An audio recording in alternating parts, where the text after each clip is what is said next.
June 28th, 1914. A 19-year-old boy sits in a cafe in Sarajevo eating a sandwich, having just failed to kill someone.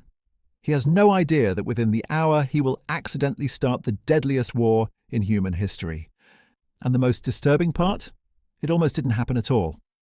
Welcome back to Iron Threshold, where history didn't happen by accident. Someone planned it. Today we're going back to the single most consequential moment of the 20th century. One bullet, one street corner, one catastrophic miscalculation. And within 6 weeks, over 30 nations were at war. This is the assassination of Archduke Franz Ferdinand, and the story is stranger than you think. To understand why this assassination mattered so much, you need to understand how unstable Europe already was in 1914. Europe was essentially a powder keg. You had two massive alliance systems staring each other down. On one side, the Triple Alliance: Germany, Austria, Hungary, and Italy. On the other, the Triple Entente: France, Russia, and Britain. Every major power was locked into a treaty that said, if you attack my ally, you attack me. It was the most dangerous game of dominoes ever constructed.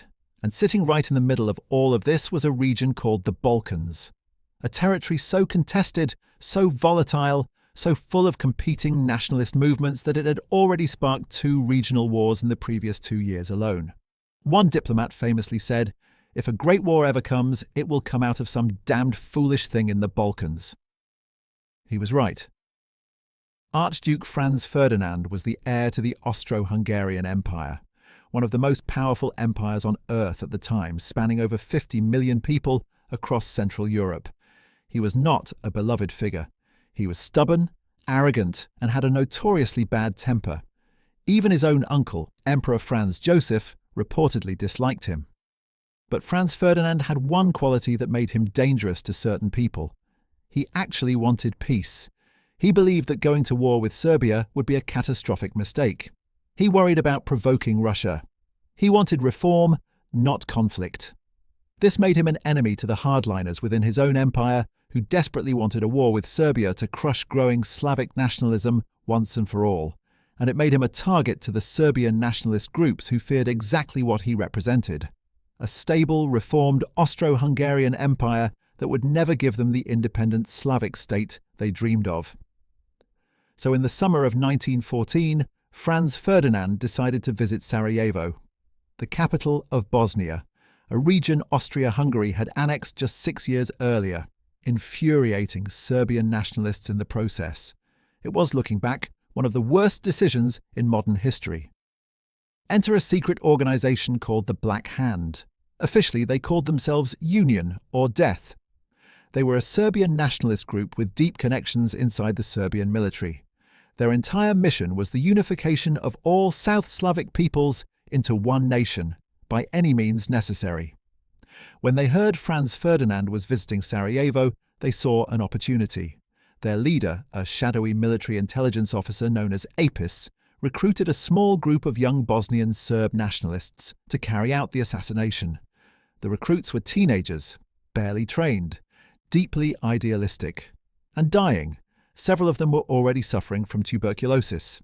They were given bombs, pistols, and cyanide capsules to swallow if they were captured. There were 6 of them in total.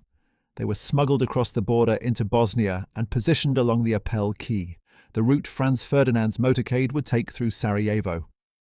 What happened next is one of the most bizarre sequences of events in all of history. June 28th, 1914. Franz Ferdinand and his wife Sophie arrive in Sarajevo by train. The motorcade sets off through the city. 6 assassins are waiting along the route. The first assassin loses his nerve completely and does nothing as the cars pass. The second, a 19-year-old named Nedeljko Čabrinović, throws his bomb directly at Franz Ferdinand's car. The driver sees it coming and accelerates.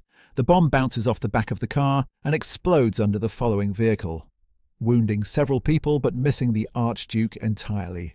Čabrinović swallows his cyanide capsule and jumps into the river to escape. The cyanide was old and didn't work. The river was 4 inches deep. He was immediately arrested. The remaining assassins, confused, panicked, the motorcade now speeding past them, do nothing. The assassination has failed. Franz Ferdinand arrives at City Hall visibly shaken and furious. He reportedly snapped at the mayor, "I come here on a visit and someone throws a bomb at me. This is outrageous." He then made a decision that would change the world forever. He insisted on visiting the people wounded in the bombing at the hospital.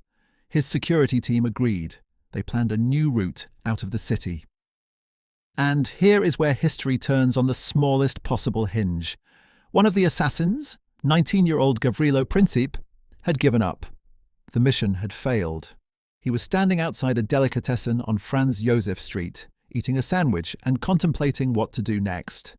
Meanwhile, Franz Ferdinand's motorcade set off toward the hospital, but nobody told the lead driver about the route change. He turned onto Franz Josef Street, the wrong street, by mistake. A general in the car realized the error and told the driver to stop and turn around. The driver stopped the car directly in front of Gavrilo Princip. Princip looked up from his sandwich. The Archduke was less than 5 feet away. He drew his pistol and fired twice.